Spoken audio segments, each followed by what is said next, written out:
Hello, I'm Beverly, and I had a near-death experience in 1970. I was a passenger on a motorcycle without a helmet, and we were struck by a drunken driver, and I was thrown headfirst onto the highway. Had a fractured skull and numerous broken bones in my head, and I was in a coma of sorts for the first couple of weeks, and then I was released. I was sent home with nothing for pain. The doctors said anything they would give me would be addictive, and they just sent me home with nothing. And I went back to the place where I was staying. I threw myself down on the bed, and I was in a state of utter despair and in quite a bit of pain. And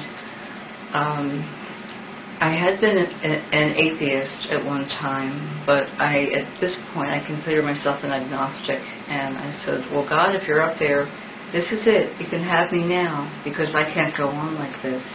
I had the skin ripped off the right side of my face, and I was alone. I was estranged from my family, and I just really didn't want to go on.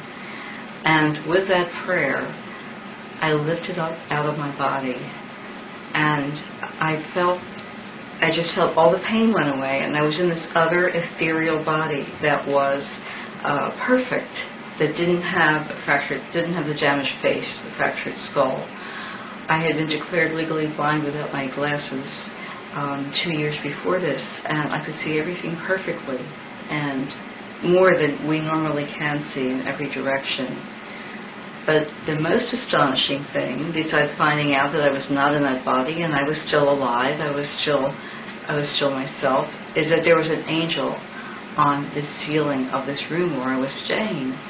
And this angel was very beautiful and had this glow from within, like a lantern, and he was in these flowing white robes. And I somehow knew him.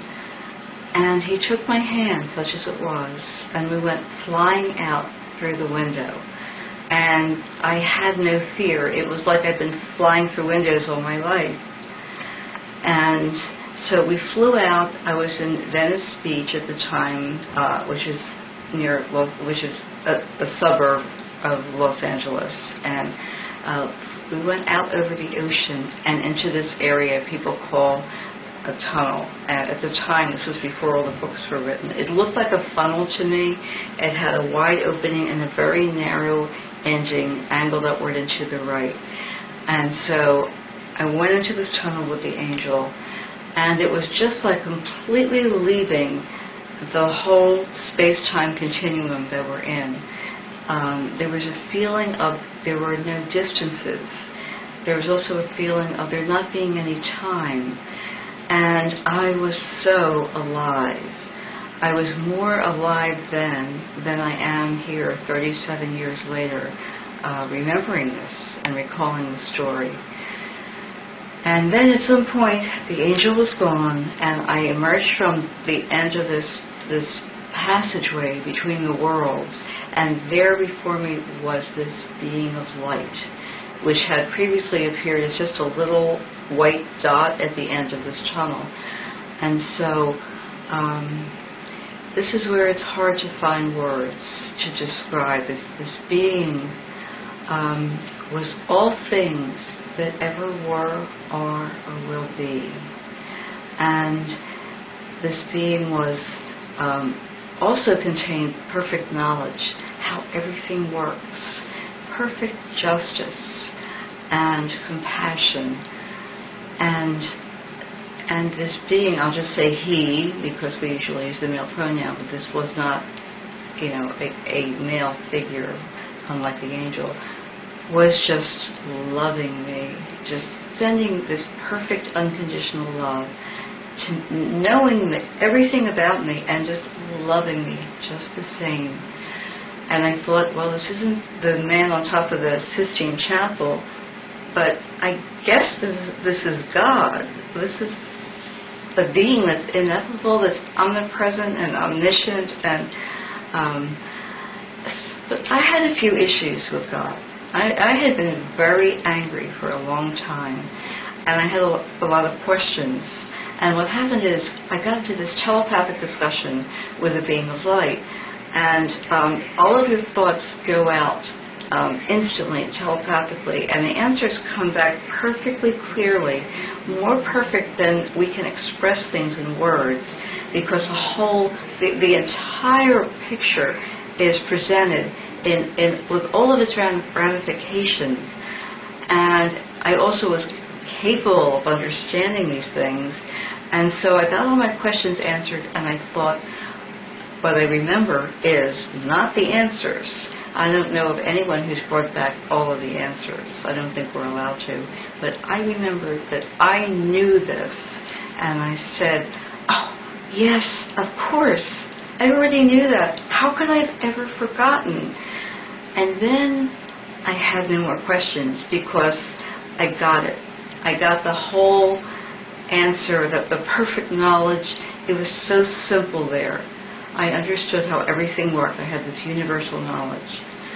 And then I had a feeling of not even being in a body anymore, just being a unit of consciousness as it is.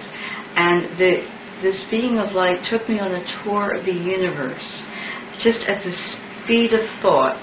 Einstein's laws did not apply there. It was just possible to travel from one celestial object to another.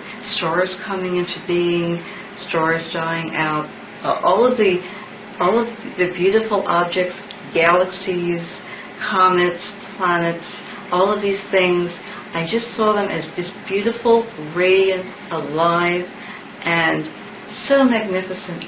There was no darkness. Nowhere that I looked was there any darkness, like the way we see space. Everything was filled with its own internal light. And then we went to this one star that seemed to be at the center of all things. And we went into the center of this star where there was fire all around. But of course I wasn't afraid because I was completely loved and protected. And I wasn't in a body. I was sort of in the hands of God. And so we went through the center of the star. And at that point, we went into another dimension where there were no more objects at all. There was no more light.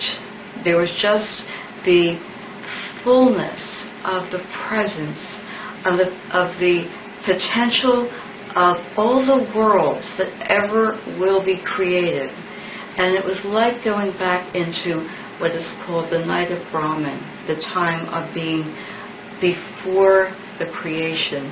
And here I just melted into the most perfect unconditional love, in a bliss that is beyond words, beyond anything we can ever experience here.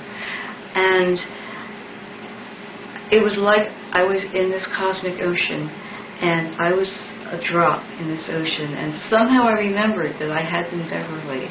I had been this girl who said the prayer on that bed, and I wasn't asked because I wouldn't have wanted to return, but I found myself back in that broken body on the bed. But I was never the same. I was completely transformed in every way. I lost the perfect knowledge, as we all do, but I know that life continues, that we are loved. And I also had the gift of seeing this love and light all around in everything and everyone. And I believe that is what is really true.